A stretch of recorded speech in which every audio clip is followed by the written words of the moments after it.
అత్యున్నత మాకు ప్రియమైన దేవుని బిడ్డలందరికీ ఈ ఉదయకాల సమయంలో మన ప్రభు అయిన యేసుక్రీస్తు శ్రేష్టమైన నామంలో మీ అందరికి కూడా శుభము తెలియజేస్తున్నాం. బాగున్నారు కదా? మీరు కుటుంబాలంతా కూడా క్షేమంగా ఉన్నారు కదండి?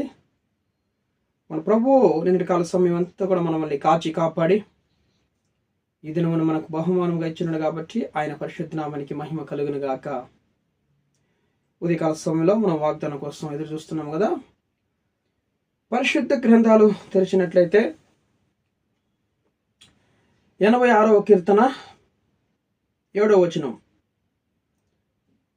కీర్తన గ్రంథంలో నుంచి 86వ కీర్తన 7వ వచనం. నీవు నాకు ఉత్తరమిచ్చేవాడవో కనుక నా ఆపత్కాలమందు నేను నీకు మొర్రపెట్టేదను. Praise the lord. మన దేవుడు ఏమైనాడు చెప్పండి? ఉత్తరం ఇచ్చే దేవుడు. ఆపత్కాల సమయంలో మొరపెట్టినప్పుడు దేవుడు ఉత్తరం ఇస్తాడు. ఆయన నీకు జవాబు ఇస్తాడు మనకి. కాబట్టి ఆపత్కాల సమయంలో దేవునికి మనము మొరపెట్టాలి. ఖచ్చితంగా మనం మొరపెట్టేవారం ఉండాలి. విశ్వాసంతో ప్రార్థన చేస్తే ఖచ్చితంగా మొరపెట్టడం అంటే కన్నీళ్లు విడిచి మోకరించి దేవుని సన్నిధిలో మరి ఎక్కిచ్చి ఏడిసి ప్రార్థన చేయడం అంటే మొరపెట్టడం కదండి. ఇలాంటి ప్రార్థన చేసినప్పుడు ఆయన మనకు ఖచ్చితంగా ఉత్తరం ఇచ్చే దేవుడు. ఆపత్కాల సమయం నిజంగా ఆయన మనం వెళ్ళి కాపాడే దేవుడు, తప్పించే దేవుడు. ఆయన మనం ప్రార్థన చేసినప్పుడు నిజంగా ఉదాహరణ చూడండి.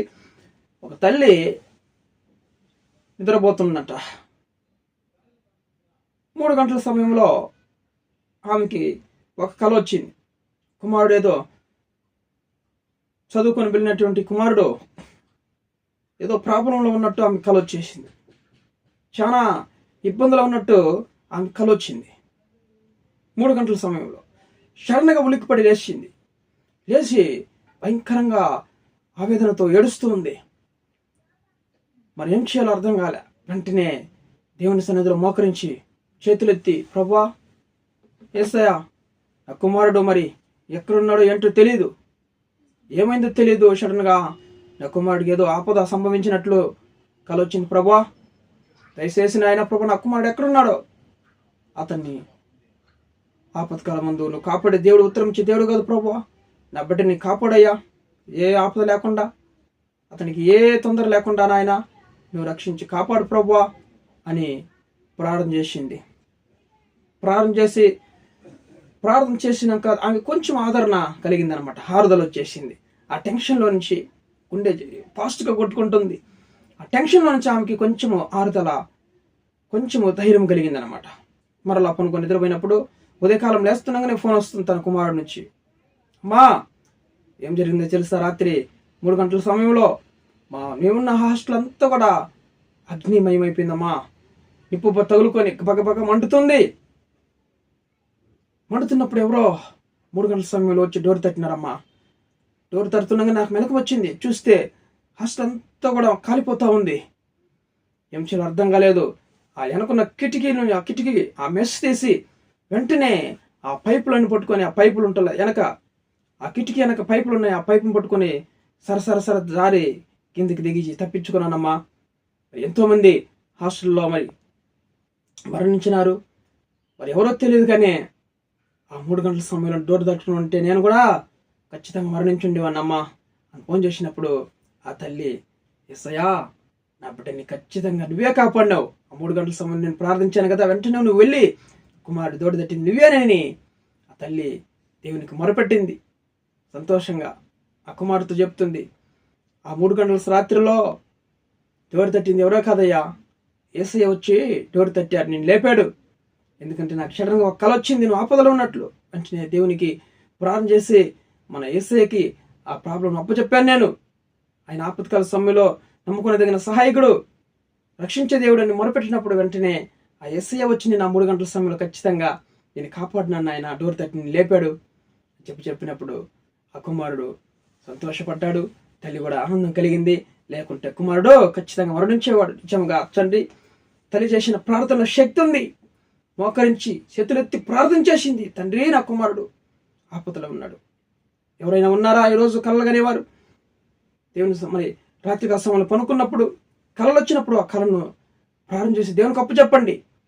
ఏదన్నా మనకి భయంకరమైనటువంటి ఆపదలు ఉన్నటువంటి కళలు కానీ, మరణ పడకలో ఉన్నటువంటి కళలు కానీ, యాక్సిడెంట్ అయినట్టు కానీ, ఏదన్నా కష్ట స్థితిలో ఉన్నటువంటి కళలు మనము వచ్చినప్పుడు వెంటనే దేవునికి అప్పు చెప్పండి. ప్రభువా నువ్వే కాపాడుతండ్రి యేసయ్య అన్నప్పుడు దేవుడు ఆయన మన తోడుండి ఆ విపత్తులో నుంచి విడిపిస్తాడనమాట.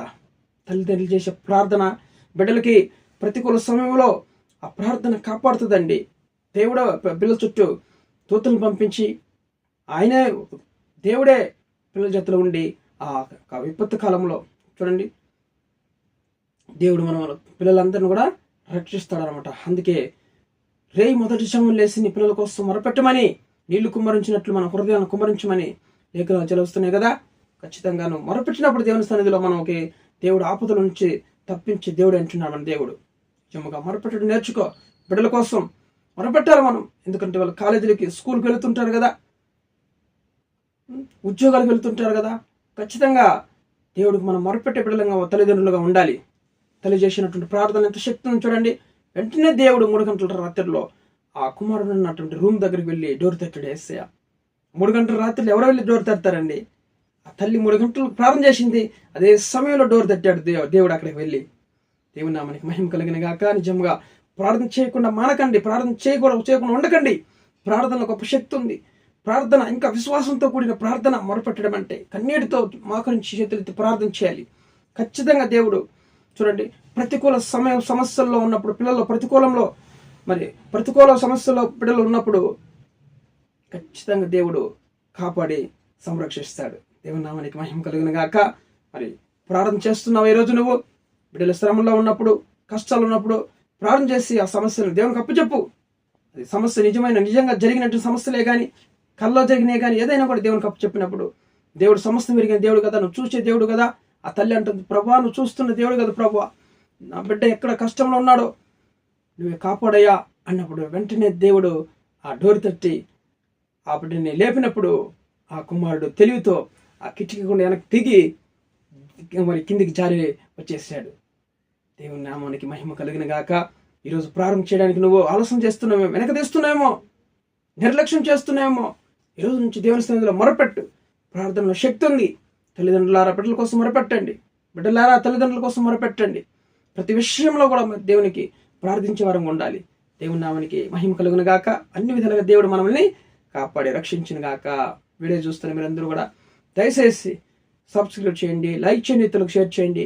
దేవుడు మీ కుటుంబాలని కాపాడును గాక. ప్రార్థన చేసుకుందాం. ప్రేమ కలిగినటువంటి ప్రియ పరలోకపు తండ్రి, ఘనమైన నామని బట్టి స్తుతిస్తున్నాం. ఇదే కాల సమయంలో ప్రభువా నిజంగా తల్లి చేసినటువంటి ప్రార్థన ఎంత శక్తి ప్రభువా.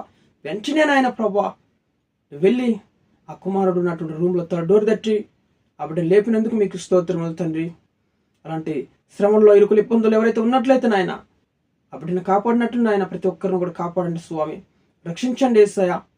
ప్రతి విధమైనటువంటి ప్రతికూల సమస్యల నుంచి, ప్రతికూలమైన ప్రభావ పరిస్థితుల నుంచి విడిపించి ప్రతి ఒక్కరిని కూడా కాపాడమని ప్రార్థిస్తున్నాం.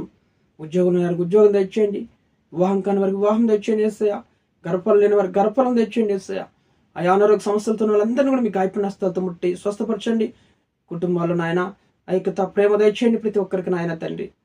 అయ్యా నువ్వు గొప్ప కార్యం జరిగించండి. మీ నామానికి మహిమ తెచ్చుకోమని సమస్త ఘనత మహిమ ప్రభావం మీకు చెల్లిస్తూ యేసుక్రీస్తు జీవం కలిగిన నామంలో ఈ ప్రార్థన అడిగి వేడుకొని పొందిన్నాం పరలోకపు తండ్రి. ఆమేన్, ఆమేన్.